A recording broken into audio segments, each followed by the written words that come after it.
खबर उत्तर प्रदेश से है। प्रधानमंत्री नरेंद्र मोदी के जन्मदिन पर जहां भारतीय जनता पार्टी देश विदेश में इसे धूमधाम से मना रही है और आगामी चुनावों के लिए इसे मील का पत्थर बनाने की तैयारी में जुटी है, वहीं लखनऊ के हजरतगंज स्थित जीपीओ गांधी प्रतिमा पर एक अलग ही दृश्य देखने को मिला।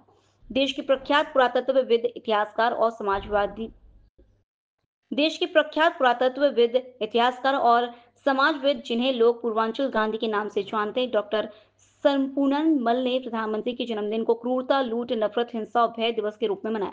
उन्होंने गांधी प्रतिमा पर एक दिवसीय सत्याग्रह करते हुए महामहिम राष्ट्रपति को ज्ञापन सौंपा और कहा कि भारत में बढ़ते अंधविश्वास, अवैज्ञानिकता और पाखंड पर सरकार की चुप्पी लोकतंत्र के लिए खतरा है। हजारों ज्ञापनों, सत्याग्रहों और अनशनों के बावजूद आज तक हमारे पत्रों का कोई जवाब क्यों नहीं आया? डॉक्टर मल का कहना है कि सरकारी व्यवस्था और संवैधानिक जवाबदेही पूरी तरह ध्वस्त हो चुकी है और अब देश को नए जन जागरण की आवश्यकता है। हजरतगंज स्थित जीपीओ गांधी प्रतिमा के समक्ष पूर्वांचल गांधी का सत्याग्रह जारी है। क्या उनकी मांगे हैं और किन विशेष मुद्दों को लेके आज आप लखनऊ में सत्याग्रह को लेके यहाँ हाजिर हुए हैं, आइए जानते हैं। वेलकम डॉक्टर साहब, आज का जो आपका सत्याग्रह है किन मुद्दों को लेके है और आज यहाँ पूरा देश नरेंद्र मोदी प्रधानमंत्री जी का जन्मदिन मना रहा है और आज आप यहाँ पे एक काला दिवस और क्रूरता दिवस मना रहे हैं, क्या मैसेज है पब्लिक को? देखिए, आज पहले तो सृष्टि के रचनाकार विश्वकर्मा जी की जयंती है, उनको प्रणाम करता हूँ, नमन करता हूँ। जो जितना देख रहे हैं उन्हीं के नाम पर हो रहा है। दूसरे, देश पूरा प्रधानमंत्री का जन्मदिन मना रहा होगा, आज मनाया भी जा रहा है। और सरकारी मशीनरी किसान, मजदूर, जनता के टैक्स पर पल रही है, उस पर जिंदा है, उस मशीनरी का दुरुपयोग करके आज उनकी जन्मदिन मनाया जा रहा है और 2 अक्टूबर तक मनाया जाएगा। आज मैं ठीक उनके जन्मदिन को क्रूरता, लूट, अपराध दिवस के रूप में, भय, हिंसा दिवस के रूप में मना रहा हूं और 2 अक्टूबर तक मनाऊंगा।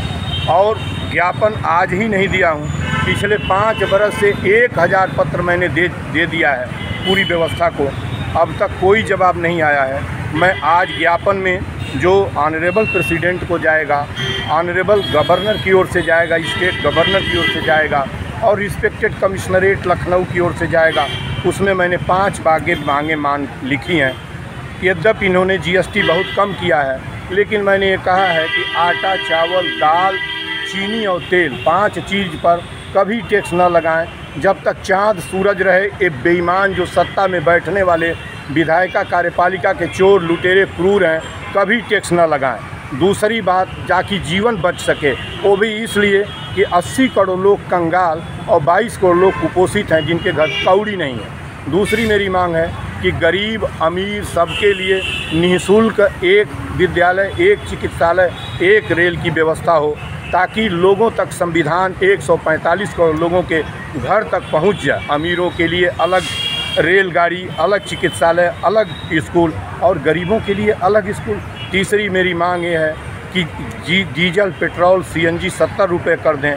और जो बाइक पर टैक्स है, कौन लुटेरा, गजब का लुटेरा इस देश का रोड मिनिस्टर है, कितना बड़ा चोर और डकैत है, ये तो कॉन्स्टिट्यूशनल डेकोइट है। इसको मैं किस तरीके से कहूँ, क्यों बाइक पर टैक्स लगाया है? किसने कहा बाइक पर टैक्स लगाने को? बाइक पर टैक्स लगेगा और जनता के जो गाड़ियां हैं निजी, उस पर टैक्स लगा है, इसको ख़त्म कर दे। और जब चौथी मेरी मांग थी कि विधायिका, कार्यपालिका के जो सदस्यता है विधायिका, कार्यपालिका की, वो एक बार का कानून बना लें, ताकि चंद मुट्ठी भर लोगों का, लगभग 5000 लोग सांसद और विधायक हैं जो देश की व्यवस्थापिका, कार्यपालिका पर कब्जा किए हैं, इनकी कब्जेदारी टूट सके और ये जो पूरी सिस्टम है वो डेमोक्रेसी जैसे महसूस हो सके। दूसरे लोग उन सीट पर चले जाएं, 50 साल 60 साल एक नेता बन रहा है, उस पर कब्जेदारी जैसे उस पर कब्जा कर ले रहा है। ये क्या सिस्टम चल रहा है इस देश में? और जब से नरेंद्र मोदी ने हुकूमत संभाली है, भय और हिंसा का देश, किस तरह से मणिपुर में नृशंस हत्याएँ हुई, ब्रिटेन और अमेरिका तक उस पर अपोज किया और इस देश का क्रूर प्रधानमंत्री अपनी नज़रों से देख रहा था। उसको समझ में नहीं आ रहा था कि इतिहास के पन्ने तुमको संभाल के रखेंगे और एक दिन यह मुल्क तुमसे हिसाब पूछेगा। ये आज मैं हिसाब पूछने की कोशिश करता हूँ और मैं कहता हूँ कि ये क्रूर हुकूमत अपनी ये व्यवस्था अपना वापस ले लें, इन चारों चीज़ को वापस ले लें। जब दिल्ली में पहुँचूँगा तो इनकी हुकूमत को मैं स्पष्ट तौर से बताऊँगा। 2 अक्टूबर जब गांधी और शास्त्री जयंती होगी, दिल्ली में संसद पर सत्याग्रह करूँगा। जय हिंद, जय भारत, जय भगत, जय गांधी, जय अम्बेडकर, जय कलाम।